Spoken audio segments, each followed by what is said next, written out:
Coco Gauff's mother speaks out against racist abuse. Don't touch my daughter's skin. Emotional moment moves the world. The stadium lights in Shanghai blazed bright that night. Too bright, perhaps, for what was about to unfold. It was a quarterfinal of the China Open, and Coco Gauff, the reigning U.S. Open champion, had just sealed another electrifying victory. The crowd roared. Flashes flickered, and she lifted her arms toward the sky, a gesture of gratitude, relief, and power. But as she walked toward the bench, someone from the front rows hurled words that cut deeper than any loss ever could. It was a racial slur. Ugly, loud, unmistakable. The moment froze. The air thickened. Gauff's smile faded. Her expression turned to shock. For a split second, she tried to brush it off. She picked up her towel, looked down, and took a deep breath. But the crowd knew something was wrong. Her coach noticed. Her mother, Coco Gauff, watching from the stands, felt her chest tighten. And in that instant, the fierce composure of a world champion's mother broke. She stood up, her voice, trembling but strong, cut through the noise. Don't you dare touch my daughter's skin with your hate.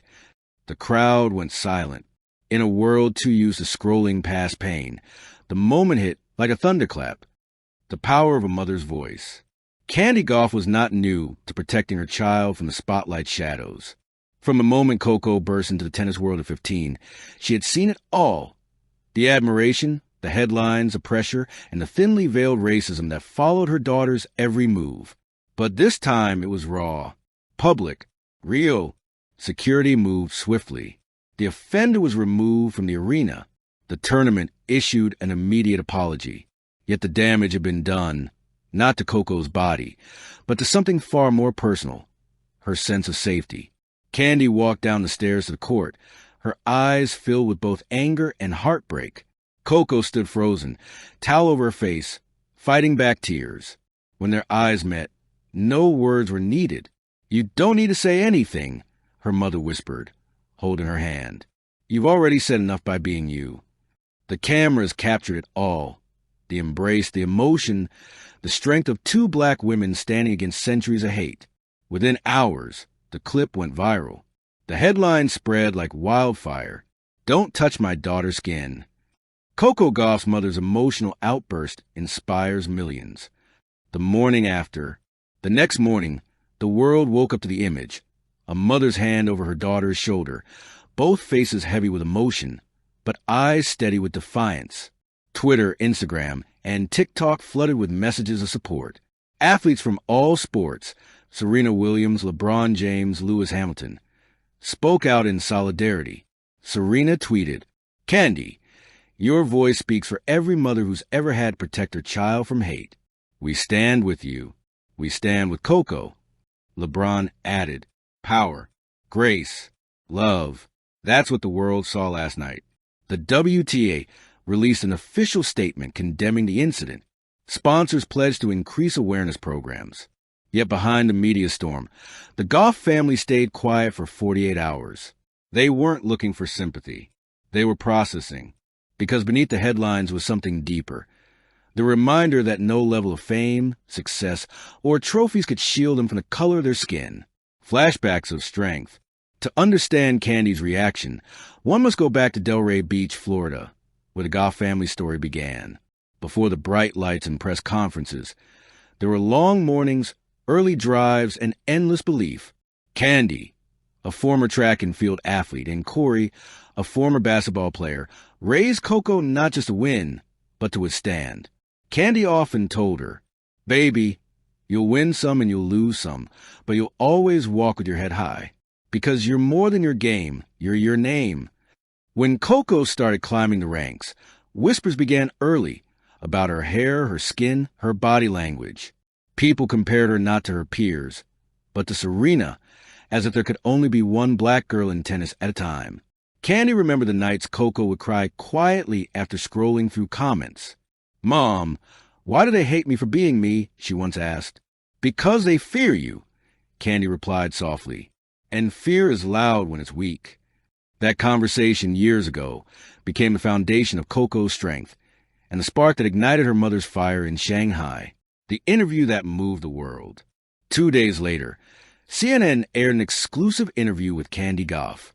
She appeared calm, dignified, but the emotion was palpable beneath her poised tone. As a mother, she began, I know that racism didn't die when laws changed. It just got quieter, until it doesn't. And when I saw that man open his mouth, I didn't hear words. I heard centuries. I heard the same hate that my ancestors fought against. She paused, eyes glistening. But I also heard my daughter's silence. And I couldn't let silence be the only answer. The interviewer leaned forward. Do you regret speaking out? Not for a second, she said. Because if my voice makes one person think twice before speaking hate, then it was worth it. That interview reached over 50 million views in 24 hours. Oprah called one of the most powerful moments of maternal courage this decade. Coco's response, Grace Under Fire. Coco Gauff, only 21, handled the aftermath with extraordinary composure. She posted a statement on Instagram, accompanied by a photo of her and her mother holding hands. I've faced hate before, but I'll never let it define me. I'm proud of my skin. I'm proud of where I come from. And I'm proud to be my mother's daughter. Her caption ended with, Love is louder. Coco smiled, eyes shining. My mom has always been my loudest supporter, but that day, she became my shield. She reminded me that no matter how far I go, my roots are strong, and no hate can ever uproot love. Candy laughed softly beside her. I didn't plan to be a hero, she said. I just planned to be a mother, a moment that defined humanity. Looking back, that night in Shanghai was more than a confrontation. It was a reckoning. It revealed the power of maternal love, the persistence of racism, and the unbreakable dignity of those who choose compassion over vengeance. In a fractured world, a mother's raw cry, Don't touch my daughter's skin, became a universal anthem. It echoed through headlines, classrooms, and hearts, a reminder that the world still has healing to do, but also that healing begins with courage. The final scene. Months later, Coco stood again under floodlights, this time at the U.S. Open center court, holding her second Grand Slam trophy. As she looked up into the stands, she saw her mother smiling, proud, peaceful, radiant.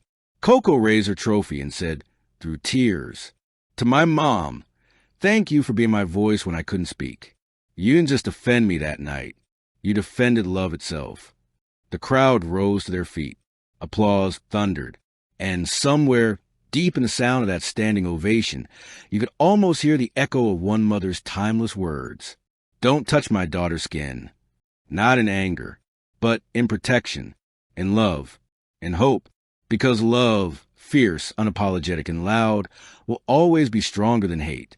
Thank you for watching. Please don't forget to hit the subscribe button, like, and share. Till next time.